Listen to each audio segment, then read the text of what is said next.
Hello everyone, हमारे channel के सभी वीडियोस को देखने के लिए आप हमारे चैनल को सब्सक्राइब कर लें और साथ ही साथ घंटी का जो आइकन है इसको प्रेस करके ऑल के नोटिफिकेशन को ऑन कर लें। साथ ही साथ यदि आप इसके पहले के सभी वीडियोस को देखना चाहते हैं तो आप अपने प्लेलिस्ट पर जाएं। प्लेलिस्ट पर जाने के बाद आपको वहां पर आपकी क्लास के सभी फोल्डर दिख जाएंगे।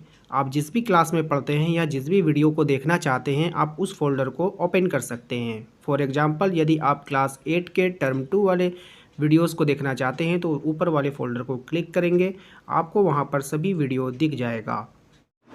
हेलो एवरीवन, स्वागत है आप सभी का अपने यूट्यूब चैनल जैकपुर पे। आज के इस वीडियोस में हम लोग क्लास 7 का सोशल साइंस में वायुमंडल चैप्टर को देखने वाले हैं जो भूगोल से है और काफ़ी इंपॉर्टेंट है और आपके सिलेबस में भी शामिल है। तो चलिए स्टार्ट करते हैं। आप लोगों का जो एग्ज़ाम होने वाला है ना, वो 2 टर्म में होने वाला है। पहले आप लोगों का ऑब्जेक्टिव होगा, फिर उसके बाद सब्जेक्टिव होगा। तो आप लोगों के लिए ऑब्जेक्टिव भी इंपॉर्टेंट है, सब्जेक्टिव भी इंपॉर्टेंट है। तो आज के इस वीडियोस में इस वायुमंडल चैप्टर का हम लोग ऑब्जेक्टिव भी देखेंगे और सब्जेक्टिव भी देखेंगे। तो काफ़ी इंपॉर्टेंट वीडियो है, शुरू से लेकर अंत तक आप लोगों को बने रहना है। यदि आप हमारे चैनल पर पहली बार आएँ तो सब्सक्राइब करके घंटी के बेल आइकन को दबा दीजिए ताकि हर एक वीडियो का नोटिफिकेशन आपके मोबाइल पर जाता रहे। इसके साथ ही यदि आप हमें व्हाट्सएप ग्रुप, इंस्टाग्राम ग्रुप और टेलीग्राम पे फॉलो करना चाहते हैं तो लिंक आपको डिस्क्रिप्शन में दे दिया गया है, आप वहां जाकर हमें ज्वाइन कर सकते हैं। तो सबसे पहला सवाल देखिए यहाँ पर क्या है, निम्नलिखित में से कौन सी गैस प्रतिशत वायुमंडल में सबसे अधिक है। यानी गैस का जो प्रतिशत है के दृष्टिकोण से वायुमंडल में वो सबसे अधिक मात्रा में पाया जाता है तो वो होता है नाइट्रोजन, जो 78% के आसपास पाया जाता है। ठीक है, तो यही नाइट्रोजन जो है वो वायुमंडल में सबसे अधिक मात्रा में पाया जाता है। अगला सवाल है हमारा, वायुमंडल के किस परत में मौजूद वायु से हम सांस लेते हैं। तो हम लोग क्षोभ मंडल के जो मौजूदा परत से हम लोग क्या लेते हैं, सांस लेते हैं।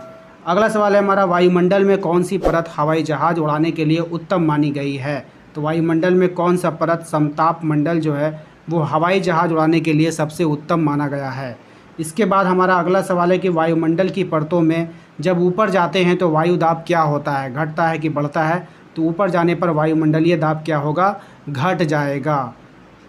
अगला सवाल है हमारा, किसी भी समय वायु की उपस्थिति जलवाष्प की मात्रा को क्या कहते हैं।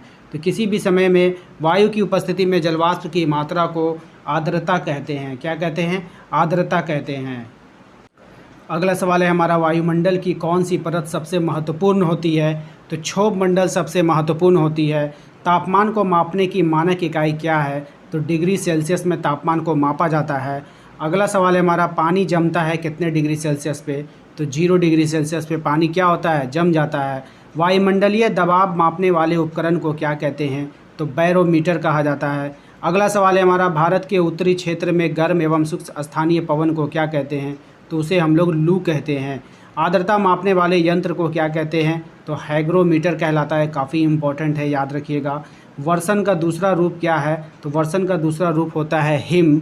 चक्रवात क्या है। तो प्राकृतिक आपदा है। चक्रवात एक तरह का प्राकृतिक आपदा है। सूर्य से आने वाली वह ऊर्जा जिसे पृथ्वी रोक लेती है क्या कहलाती है।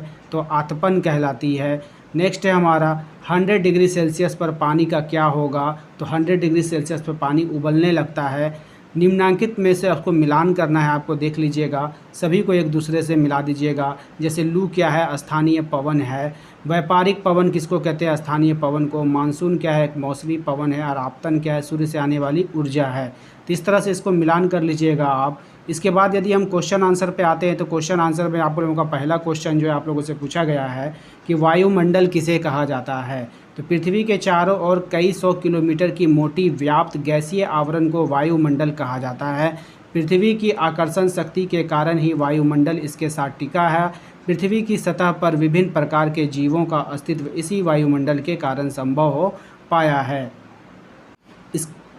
इसके बाद जो हमारा इम्पोर्टेंट सवाल है इसको ध्यान से देखिएगा। सवाल क्या है, वायुमंडल का अधिकतर भाग किन गैसों से बना है। तो वायुमंडल का अधिकतर भाग नाइट्रोजन, ऑक्सीजन गैसों से बना है।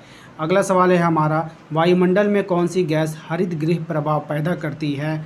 तो वायुमंडल में कार्बन डाइऑक्साइड फैलकर पृथ्वी से विकिरित ऊष्मा को पृथ्वी पर रोककर ग्रीन हाउस प्रभाव पैदा करती है, इसलिए इसे ग्रीन हाउस गैस भी कहा जाता है। अगला सवाल है हमारा, मौसम एवं जलवायु में क्या अंतर है। मौसम वायुमंडल की प्रत्येक घंटे तथा दिन प्रतिदिन की स्थिति होती है, जबकि जलवायु दीर्घकाल में किसी स्थान का औसत मौसम उस स्थान का जलवायु कहलाता है। तापमान क्या है। तापमान किसे को कहते हैं? तो वायु में किसी स्थान पर उस समय का ताप और शीतलता की प्रबलता को तापमान कहते हैं। ये समय के साथ बदलता रहता है। वायुमंडल का तापमान दिन और रात में ही नहीं बल्कि ऋतुओं के अनुसार भी बदलता है। वायु दाब क्या है? पृथ्वी की सतह पर वायु के भार द्वारा आरोपित दाब को वायु दाब कहते हैं। अगला सवाल है हमारा, कौन सी गैस वायुमंडल में कम मात्रा में पाई जाती है? वायुमंडल में कम मात्रा में पाई जाने वाली जो गैसें हैं वो कार्बन डाइऑक्साइड है, ओजोन है, हाइड्रोजन है, हीलियम है और आर्गन है। अगला सवाल है हमारा वायुमंडल कितने परतों में विभाजित है? प्रत्येक परत का नाम लिखना है। तो हमारा जो वायुमंडल है वो 5 परतों में विभाजित है। पहला है क्षोभ मंडल, समताप मंडल, मध्य मंडल, बाह्य मंडल और ब्रह्मंडल। इसके बाद जो हमारा इम्पोर्टेंट होगा सवाल, आपतन किसे कहते हैं? तो आपतन क्या होता है? सूर्य से आने वाली वह ऊर्जा जिसे पृथ्वी रोक लेती है उसे आतपन कहते हैं। ठीक है। इसके बाद हमारा इम्पोर्टेंट सवाल है कि पवन किसे कहते हैं? तो उच्च दाब क्षेत्र से निम्न दाब क्षेत्र की ओर की वायु की गति को हम लोग पवन कहते हैं। ट्रोपोपास किसे कहते हैं? तो क्षोभ मंडल और समताप मंडल के बीच 1.5 किलोमीटर मोटी परत को ट्रोपोपास कहते हैं। इस भाग में सभी प्रकार के मौसमी परिवर्तन स्थगित हो जाते हैं। ठीक है। अगला इम्पोर्टेंट सवाल है कि वायुमंडल में पाए जाने वाली विभिन्न प्रकार की गैसों का प्रतिशत क्या है? तो वायुमंडल में पाए जाने वाली गैसों का जो प्रतिशत है, नाइट्रोजन है 78%, ऑक्सीजन है 28%, कार्बन डाइऑक्साइड है 0.03%, आर्गन है 0.93% और अन्य में आ जाता है 0.04%। ये सब का परसेंटेज है, इसको अच्छे से याद कर लेना है। अगला हमारा इम्पोर्टेंट सवाल है कि वायुमंडल मानव के लिए क्यों आवश्यक है? तो ये हमें सांस लेने के लिए वायु प्रदान करता है। यह सूर्य की किरणों के हानिकारक प्रभाव को हमारी रक्षा करता है। वायुमंडल पृथ्वी के तापमान को रहने योग्य बना देता है। इसके बाद आखिर में यहाँ पर एक सवाल इम्पोर्टेंट है, इसको भी आप लोगों को देख कर जाना है। सभी का आप लोगों को डिफिनेशन याद रखना है। जैसे कि क्षोभ मंडल, यह वायुमंडल की सबसे महत्वपूर्ण परत है। इसकी औसत ऊंचाई 13 किलोमीटर होती है। इसी मंडल में मौजूद वायु में हम सांस लेते हैं। वर्षा, कोहरा, ओलावर्षण इसकी परत में होती है। अब जैसे ऑब्जेक्टिव में आपसे पूछ लेगा कि हम लोग जो सांस लेते हैं वो कौन से वायुमंडल के कौन से परत में लेते हैं, तो हम लोग क्षोभ मंडल में सांस लेते हैं। अगला सवाल है हमारा समताप मंडल। इसका क्या है? क्षोभ मंडल के ऊपरी भाग को समताप मंडल कहलाता है। ये लगभग 50 किलोमीटर की ऊंचाई तक फैला रहता है। यह बादलों एवं मौसमी घटनाओं को मुक्त रहती है, इसलिए हवाई जहाज़ उड़ने के लिए यह परत आदर्श मानी जाती है। अब आपसे सवाल पूछ सकता है कि हवाई जहाज़ किस परत में उड़ाया जाता है? तो हवाई जहाज़ जो है वो समताप मंडल में उड़ता है। ठीक है। मध्य मंडल, यह वायुमंडल की तीसरी परत है। यह समताप मंडल के ठीक ऊपर होता है। ये 80 किलोमीटर की ऊंचाई तक फैला रहता है।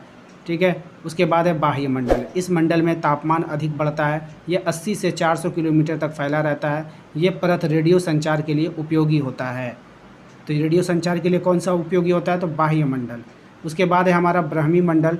वायुमंडल के सबसे ऊपरी परत को ब्रह्मंडल कहते हैं। यह वायु की पतली परत होती है। हल्की गैस जैसी हीलियम और हाइड्रोजन अंतरिक्ष में तैरती रहती है।